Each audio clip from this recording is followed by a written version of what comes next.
Designer dress वाली बहू का गरीब ससुराल में फूलों का ड्रेस। इन गुलाबों के फूलों की माला का दाम थोड़ा ज्यादा है, ठीक ठीक लगा दीजिए। अरे भाई साहब, मैं तो फिर भी आपको 2,000 रुपए बता रहा हूँ। किसी और दुकान पर जाओगे तो वहाँ 2,500 से कम की नहीं मिलेगी। आप पुराने ग्राहक हैं तो इसलिए 100 रुपए कम कर देता हूँ। वहीं नदी किनारे कमल के फूल लगे थे। माँ, ये कमल का फूल कितना ज्यादा सुंदर है, मैं एक ले लूं क्या? नहीं पायल बेटा, इन कमल के फूलों की माला बनानी है, तुम ये छोटे छोटे फूल ले लो। माँ ये देखो ना, मेरे कुर्ते की सिलाई खुल गई है। अरे बेटा, ये बाजारों के कपड़ों पर हल्की सिलाई लगी होती है। एक काम कर, तो ये कुर्ता मुझे दे दे, मैं इसकी पक्की सिलाई कर देती हूँ। तो वो गुलाबी वाला सूट पहन लेना जो मैंने बनाया था। अरे हाँ माँ, मैं तो भूल ही गई थी उस सूट के बारे में। हम दुकान पर जा रहे हैं, आज आने में थोड़ी देरी हो जाएगी। इस बार कुछ ज्यादा ही ऑर्डर मिले हैं हमें फूलों के। ये तो भगवान की कृपा है कि कुछ समय से हमारे फूलों का काम इतना अच्छे से चल रहा है। ऐसा ही रहा तो जल्द से जल्द हम बहुत बड़ी फूलों की दुकान खोलेंगे। जयंती के बेटे और पति का फूलों का खेत था। वहीं उन्होंने आंगन में तरह तरह के फूल लगाए हुए थे और इन सब से ही वो उनसे सजावट का सामान, माला और भी कई तरह की चीज बनाकर बेचने का काम करते थे। तो वहीं जयंती भी लोगों के कपड़े सिलने का काम करती थी। जयंती की सिलाई काफी अच्छी थी, इसलिए आसपास के ज्यादातर लोग जयंती के पास कपड़े सिलवाते थे। तो वहीं इस छोटे से घर के बगल में एक बड़ा सा अमीरों का घर था, जिसमें एक राधिका नाम की काफी घमंडी लड़की रहती थी। तुमने मेरी डिजाइनर ड्रेस खराब कर दी। अब मैं रात को पार्टी में क्या पहन कर जाऊंगी? डिजाइनर के नाम पर धब्बा हो तुम। आपने जो मुझे डिजाइन बताया था, मैंने वही सेम डिजाइन बनाया है। अच्छा, तो अब तुम मुझ पे ब्लेम डाल रही हो। राधिका टेबल पर रखा पानी का गिलास उठाती है और सारा पानी डिजाइनर पर डाल देती है कि तभी राधिका की माँ संगीता आती है और ये सब देखकर, राधिका, ये क्या बदतमीजी है? इस डिजाइनर ने मेरी ड्रेस खराब कर दी। राधिका, तुम बहुत बदतमीज हो गई हो। कोई इस तरह से पेश आता है क्या अपनी डिजाइनर से? और ये क्या है? तुमने हर दिन डिजाइनर ड्रेस का शौक लगा रखा है। तुम्हारे पूरे कमरे में इतनी ड्रेसेस हैं, वो क्यों नहीं पहन लेती? जब पैसे हैं तो उड़ाऊंगी भी। शाम तक मेरे लिए एक नई डिजाइनर ड्रेस आ जानी चाहिए, वरना देख लेना। राधिका अपनी माँ से बदतमीजी से बात करती है और अपनी गाड़ी में बैठकर सीधा कॉलेज के लिए निकल जाती है। राधिका, तुम्हारा सूट तो बहुत अच्छा लग रहा है, कहाँ से लिया? ये मैंने कहीं से लिया नहीं, बल्कि मेरी माँ ने बनाया है। कॉलेज के गार्डन में खड़े होकर सुधा अपनी सहेलियों से बात कर रही होती है कि तभी गाड़ी चलाते हुए राधिका कॉलेज आती है और गार्डन के पास पड़े कीचड़ को सुधा के सूट पर उड़ा देती है, जिससे उसका सूट खराब हो जाता है। अंधी हो क्या? दिखाई नहीं देता? सारा सूट खराब कर दिया मेरा। सुधा के चिल्लाने की आवाज सुनकर राधिका गाड़ी पीछे लेकर आती है और गाड़ी से उतरकर, तुम्हारा ये सूट खराब हो गया। वैसे कितने का है तुम्हारा फटीचर सूट? 500 या 200? इस सस्ते से सूट के लिए तुम मेरी इंसल्ट कर रहे हो। जानती हो ना कि मैं कौन हूँ? फूल बेचने वाले की बेटी की इतनी औकात नहीं कि मेरे सामने इस तरह की बकवास करे। राधिका अपनी गाड़ी से कुछ पैसे निकालती है और सुधा के मुंह पर फेंक देती है। राधिका अपने माँ बाप की इकलौती औलाद थी, जिसके चलते वो काफी ज्यादा घमंडी थी। राधिका अपने माँ बाप के पैसों को पानी की तरह बहाती। बचपन से ही राधिका को डिजाइनर ड्रेस पहनने का काफी ज्यादा शौक था, इसलिए वो लाखों रुपए अपने डिजाइनर कपड़ों में ही उड़ा देती थी। ऐसे ही हॉल में बैठे जयेश काम कर रहे थे। बाबा, मुझे 80,000 रुपए चाहिए। 80,000? इतने पैसे क्यों चाहिए? मैंने एक नई ड्रेस मंगवाई है, पता है वो कितनी ज्यादा सुंदर है। उसे पहनकर मुझे आज पार्टी में जाना है। राधिका, तुम अपनी इन डिजाइनर ड्रेस में कुछ ज्यादा ही पैसे खर्च नहीं करती हो? पापा, आपको मुझे पैसे नहीं देने तो मत दीजिए। मुझे आपके कार्ड का पासवर्ड पता है, मैं खुद ले लूंगी। आए दिन राधिका के महंगे डिजाइनर कपड़े की शॉपिंग से उसके माँ बाप काफी परेशान थे। ऐसे ही 1-2 दिन गुजर जाते हैं। संगीता जयंती से मिलने के लिए आती है। अरे संगीता बहन जी, आप यहाँ आइए, बैठिए। हाँ, बस काफी दिन हो गए थे तो सोचा आपसे मिल लूं। वैसे आप कुछ परेशान सी लग रही हैं, ठीक तो है ना? अब क्या ही बताऊं जयंती जी, मैं तो अपनी बेटी से बहुत परेशान हूँ। संगीता बैठकर जयंती को अपनी बेटी के बारे में बता रही होती है कि तभी वहां मनोज आता है। संगीता को देख उसके पैर छूता है। अरे, आप तो बहुत दिनों के बाद आई हैं। वैसे भाभी तो किसी काम से बाहर गई हैं। आप दोनों को चाय बनाकर पिलाता हूँ। संगीता के सामने ही मनोज चूल्हे पर चाय बनाकर उन दोनों को देता है। माँ, ये आज की कमाई, मेरे और भैया का सारा हिसाब होने के बाद इतने पैसे बचे हैं। अब मैं वापस दुकान पर जा रहा हूँ, शाम को आता हूँ। मनोज के संस्कार और उसकी बातों से संगीता काफी इंप्रेस होती है और सारी बात घर जाकर जयंती को बताती है। हमारी बेटी सिर्फ संगति से बिगड़ी हुई है। अगर उसको बचपन से अच्छे दोस्तों की संगत मिली होती तो शायद आज वो ऐसी नहीं होती। आज जयंती जी की बेटी को देखकर, इसके संस्कार देखकर, उनका पूरा परिवार ही काफी अच्छा है, ये देखकर मैं सोच रही थी कि क्यों ना हमारी राधिका का रिश्ता मनोज से कर दूं।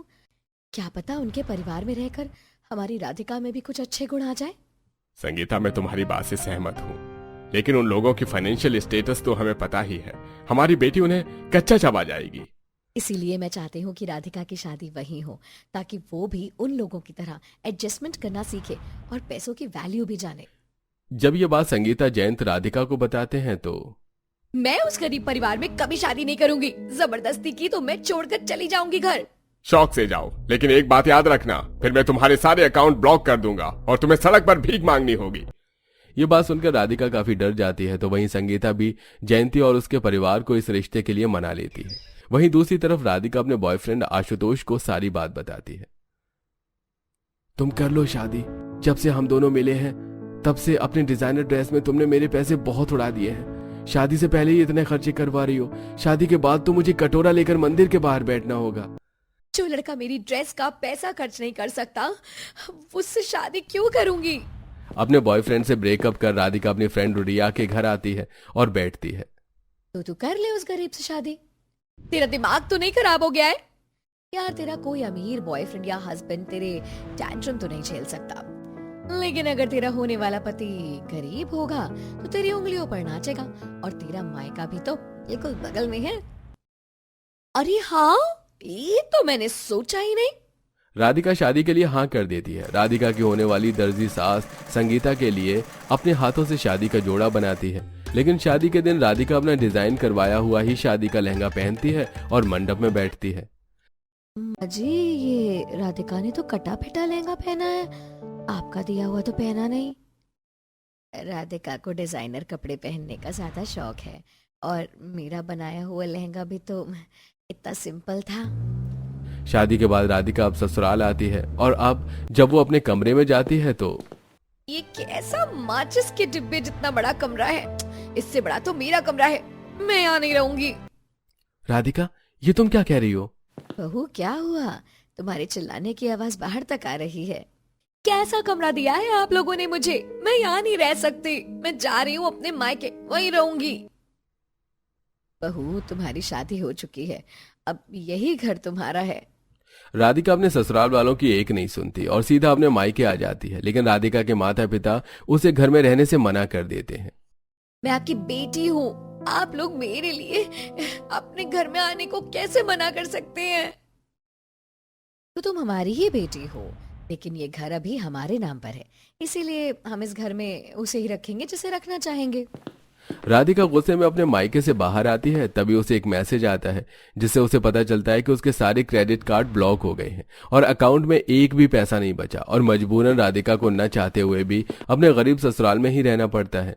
अगले दिन राधिका सूट साड़ी की जगह अपना डिजाइनर ड्रेस पहनकर जब बाहर आती है तो राधिका, शादी के पहले तुम इस तरह के कपड़े पहनती होगी, लेकिन अब तुम्हारी शादी हो चुकी है, ये सब तुम पे शोभा नहीं देता। अगर ज्यादा बोला ना तो इससे भी छोटी छोटी ड्रेसेस पहन लूंगी, मेरे पास है, मुंह बंद रखो अपना। जब ये बात संगीता को पता चलती है तो वो अपने नौकरों के हाथों राधिका के सारे डिजाइनर कपड़े मंगवा लेती है, तो राधिका अपने मायके जाती है। माँ, कम से कम मेरी डिजाइनर ड्रेसेस तो छोड़ दो। इस डिजाइनर ड्रेस के पैसे हमने दिए हैं, ना कि तुमने। और वैसे भी मैंने तुम्हें शादी के बाद पहनने के लिए सूट और साड़ियाँ दे रखी है ना, तुम वही पहनो। अब न चाहते हुए भी राधिका को अपनी माँ के दिए हुए सूट और साड़ी पहननी पड़ती है, तो वहीं दूसरी तरफ सब बैठे हुए थे। सुनिए जी, मैं अपनी बहू के मुंह दिखाई की रस्म करना चाहती हूँ। शादी इतनी जल्दबाजी में हुई कि ठीक से हम मेहमानों को भी नहीं बुला सके। वो तो ठीक है माँ, लेकिन आप तो जानती हैं ना कि भाभी कितनी बदतमीज है, कहीं वो मुंह दिखाई की रस्म में कोई सीन ना कर दें। नहीं बेटा, ऐसा नहीं होगा, इतनी भी पागल नहीं है मेरी बहू। मैंने तो ये भी सोचा है कि मैं उसकी मुंह दिखाई की रस्म की ड्रेस खुद अपने हाथों से बनाऊंगी, लेकिन क्या बनाऊं और कैसे बनाऊं ये अभी सोचा नहीं। इसके बारे में सोचते हुए जयंती कपड़े सिल रही होती है कि तभी पायल आती है। दादी माँ देखो ना, मेरी डॉल की फ्रॉक फट गई है, आप सिल दो। अभी तो मैं काम कर रही हूँ, तुम थोड़ी देर बाद आना, फिर मैं इसे सिल दूंगी। पायल अपनी गुड़िया लिए बाहर आंगन में आ जाती है, जहां राजू पहले से बैठकर अपनी कॉपी पर कवर चढ़ा रहा था। पास में रखी टेप को देख पायल उसे उठाती है और अपनी गुड़िया पर लपेटने लगती है। तो वहीं आसपास पड़े छोटे छोटे फूलों को जब पायल अपनी गुड़िया के शरीर पर लिपटे टेप पर लगाती है तो मेरी गुड़िया तो बिल्कुल परी जैसी दिख रही है, मैंने कितनी अच्छी ड्रेस बना दी इसकी। गुड़िया को लेकर पायल अपनी दादी के पास जाती है। अरे पायल बेटा, तुमने इतनी प्यारी ड्रेस कैसे बनाई इसकी? दादी माँ, मैंने पहले इसके ऊपर ढेर सारी टेप लगा दी, फिर आंगन में ढेर सारे फूल पड़े थे ना, तो मैंने इसके ऊपर चिपका दिए और मेरी गुड़िया की फूलों वाली ड्रेस लगा दी। अपनी छोटी सी पोती की इस क्रिएटिविटी को देखकर जयंती के दिमाग की बत्ती जलती है और अब अपनी बहू की मुंह दिखाई के लिए कोई साधारण लहंगा बनाने के बजाय फूलों की लहंगा बनाने की सोचती है, जिसमें वो अपने परिवार की मदद भी लेती है। कभी सोचा नहीं था कि उस खड़ूस के लिए कपड़े बनाने होंगे। इतनी मेहनत करनी पड़ रही है हम लोगों को इस कपड़े पे फूल लगाने में। सुधा ऐसे नहीं बोलते, अब वो है तो हमारे परिवार का ही सदस्य। मैं भी तुम्हारी मदद कर रही हूँ ना। लो माँ, लाल गुलाब के साथ साथ हम गुलाबी गुलाब भी ले आए हैं खेत से। ये तो काफी कम है, और लाना होगा। और हाँ, गेंदे भी लेते आना। जयंती अपनी बेटी और बहू के साथ मिलकर फूलों से एक सुंदर सा लहंगा तैयार करती है, जिसका ब्लाउज भी गुलाबी गुलाबी गुलाब के फूलों से बना था, जिसके गले पर सफेद ट्यूलिप के फूलों की एक पट्टी थी, जिसके साथ लाल गुलाब का एक बॉर्डर था और उसकी साइड से बड़ी आस्तीन भी बनाई गई थी, जो कि लाल गुलाब से बनी थी। वहीं जयंती गुलाबी और लाल गुलाब के फूलों से अब लहंगा बनाती है। कपड़े पर सुई धागे की मदद से जयंती आशा असली फूलों को टाक रही थी। थोड़ा बहुत काम रह गया है, लेकिन फिर भी ये फूलों से बना हुआ लहंगा कितना सुंदर लग रहा है ना। इसका ब्लाउज कितना प्यारा लग रहा है, इसमें से कितनी अच्छी खुशबू भी आ रही है। मेरा मन कर रहा है कि अभी मैं ही पहन लूं। सबसे ज्यादा इसका ब्लाउज प्यारा लग रहा है। आखिरकार ये लोग क्या कर रहे हैं? ये फूलों से कपड़े किसके लिए बना रहे हैं? ना जाने क्यों मेरी इस गरीब परिवार में शादी हो गई। लगता है अब कुछ दिनों से मुझे इनके साथ फूल बेचना पड़ेगा। राधिका चिढ़ते हुए अपने कमरे में चली जाती है और इसी तरह एक दिन और गुजर जाता है और आज राधिका की मुंह दिखाई की रस्म होती है। राधिका की सास और माँ राधिका के कमरे में वही फूलों से बनाया हुआ लहंगा लेकर आती है। आप लोगों ने सोच भी कैसे लिया कि मैं ये फूल पत्ती को पहनूंगी? मैं तो अपनी मुंह दिखाई की रस्म में भी अपनी डिजाइनर ड्रेस पहनूंगी। बहू, ये लहंगा हमने इतने प्यार से तैयार किया है, इसमें तुम बहुत सुंदर लगोगी। अगर मैं मुंह दिखाई की रस्म में कोई कपड़ा पहनूंगी तो वो मेरी ड्रेस होगी। तेरी सास ने इतने प्यार से तेरे लिए फूलों का लहंगा बनाया है और तू है कि कटे फटे कपड़े पहनेगी। अगर ये फूलों वाला लहंगा पहनकर तैयार नहीं हुई तू, तो इस घर में भी रहने की कोई जरूरत नहीं है। अपनी माँ की धमकी से राधिका काफी परेशान हो जाती है और न चाहते हुए भी उस फूल के लहंगे को पहनकर तैयार होती है। और जब मुंह दिखाई की रस्म के लिए राधिका सबके सामने आती है तो ये तुम्हारी बहू है या कोई गुड़िया? इतनी प्यारी लग रही है। और ये लहंगा क्या तुमने इसे खुद बनाया? और अंबानी की बहू ने तो सिर्फ फूलों की चुनरी पहनी थी, लेकिन तुमने तो अपनी बहू के लिए फूलों का लहंगा बना दिया। सुंदर दिखने के साथ साथ तुम्हारी बहू तो फूलों के बाग जैसी महक भी रही है। हर कोई राधिका के फूलों के बने हुए लहंगे की काफी ज्यादा तारीफ कर रहा था, यहाँ तक कि मुंह दिखाई की रस्म में आई राधिका की सहेलियां भी। राधिका, कभी सोचा नहीं था कि तुझे फूलों की ड्रेस में भी देखना होगा। आज तक तूने जितने डिजाइनर ड्रेसेस पहनी है ना, उसमें से ये नंबर 1 है। तू बहुत सुंदर लग रही है। मैंने लाखों रुपए के कपड़े पहने, लेकिन आज तक किसी ने मेरी इतनी तारीफ नहीं की। और ये फूलों के लहंगे कितनी तारीफ कर रहे हैं। आजकल तो कोई अपनी बेटियों के लिए मेहनत नहीं करता जितनी दर्जी सास होकर तुमने अपनी बहू के लिए मेहनत की है। मुंह दिखाई की रस्म में आया हर कोई राधिका की फोटो लेने में लगा हुआ था और ये जिंदगी में पहली बार था कि राधिका को इतनी अटेंशन मिली थी। लेकिन इन सब के बावजूद भी राधिका का बर्ताव अपने ससुराल वालों के लिए कुछ ज्यादा खास नहीं बदलता। ऐसे ही 1-2 दिन गुजर जाते हैं और आज राधिका के पास उसकी सहेली का कॉल आता है। रोमा तू सच कह रही है, वो कंपटीशन अब यहाँ हो रहा है? हाँ हाँ, इस बार वो फैंसी ड्रेस कंपटीशन हमारे ही शहर में हो रहा है और इस बार तो विनर को पैसे भी मिलने वाले हैं। साथ ही साथ उसे किसी ब्रांडेड कॉस्मेटिक या किसी ब्रांड का फेस भी बनाया जाएगा। अब मैं क्या करूं? मुझे तो ऐसे कंपटीशन में पार्टिसिपेट करना था, लेकिन इसमें पहनने के लिए मेरे पास तो कोई डिजाइनर ड्रेस नहीं है और ना ही पैसे। राधिका इस बात से काफी उदास हो जाती है। तो वहीं कमरे के बाहर खड़े होकर मनोज राधिका की सारी बातें सुन लेता है और आकर अपनी माँ और भाभी को बताता है। अगर बहू का उस कंपटीशन में जाने का सपना है तो वो जरूर जाएगी। मनोज तू जाकर उसका फॉर्म भर, मैं बहू के लिए सुंदर सी ड्रेस बनाऊंगी। मैं तो कह रही हूँ माँ जी, उस ड्रेस को भी आप फूलों से ही बनाना। जब यहाँ के लोगों को फूलों से बना लहंगा इतना पसंद आया तो वहाँ जज को भी, वो तो पागल हो जाएंगे। मनोज कंपटीशन में अपनी पत्नी का नाम लिखवा देता है। तो वहीं जयंती अपनी बेटी और बहू के साथ छिपकर फूलों के एक गाउन को बनाती है। मैंने गाउन के ऊपरी हिस्से में अच्छे से सारे लोटस लगा दिए हैं। भाभी, पीछे के पंख तैयार हुए या नहीं? अरे इसमें थोड़ा वक्त लगेगा बहू, अगर ट्यूलिप के फूल खत्म होने को हो तो बोल देना, मैं ले आऊंगी। और कलर में नीचे के गाउन का हिस्सा लगभग तैयार कर लिया है। 1 से 2 दिन के अंदर तीनों मिलकर फूलों से बना हुआ एक सुंदर गाउन तैयार करती हैं।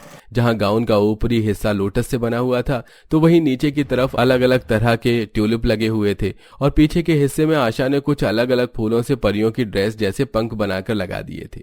ड्रेस तैयार देखकर अब मनोज राधिका के पास जाता है।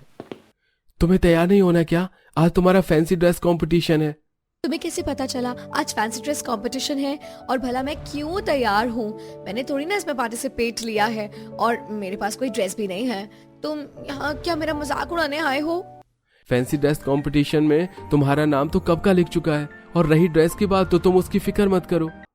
मनोज राधिका का हाथ पकड़ता है और उसे बाहर लेकर आता है। राधिका जब अपनी सास की तैयार की हुई उस फूलों की ड्रेस को देखती है तो माँ जी, मुंह दिखाई की रस्म में तो मैंने फूलों का लहंगा पहन लिया था, लेकिन अब इस कंपटीशन में नहीं पहनने वाली। यहाँ तो सब जान पहचान वाले लोग थे, लेकिन कंपटीशन में बाहर के लोग आएंगे। मुझे अपना मजाक नहीं बनवाना।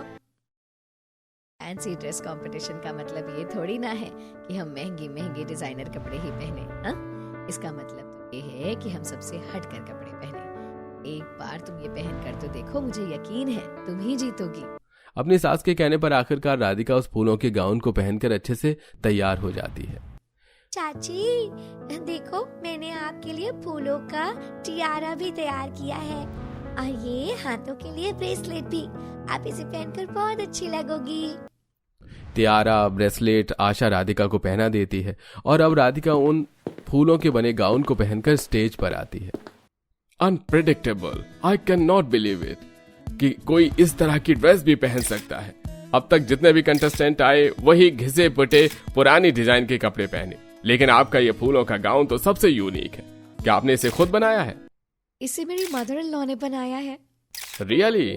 कहाँ मिलती है आजकल ऐसी सास जो अपनी बहू के लिए इतना करे? आज की विनर तो आपको ही होना चाहिए। राधिका इस कंपटीशन को जीत जाती है, जिसमें उसे पैसे मिलने के साथ साथ एक बहुत बड़े ब्रांड का फेस भी बनाया जाता है। मैं कहती थी ना कि तू ही इस कंपटीशन को जीतेगी। अब देख, जीत भी गई। अपने ससुराल वालों की वजह से अपना सपना पूरा होने पर राधिका काफी खुश होती है और अब कहीं न कहीं राधिका भी अपनी शादीशुदा जिंदगी की जिम्मेदारियों को समझकर उन्हें निभाती है। लाइए भाभी, आज बच्चों के लिए मैं खाना बना देती हूँ। राधिका को यूं घर के काम करता देख सभी काफी हैरान थे। वहीं संगीता ये सब देखकर काफी खुश होती है। माँ जी, आज मैंने आपके लिए चाय बनाई है। बहू, क्या जरूरत थी, मैं आ रही थी। इस तरह राधिका अपने बाहर के काम को भी संभालते हुए अपने ससुराल की सारी जिम्मेदारियां भी अच्छे से संभालती है।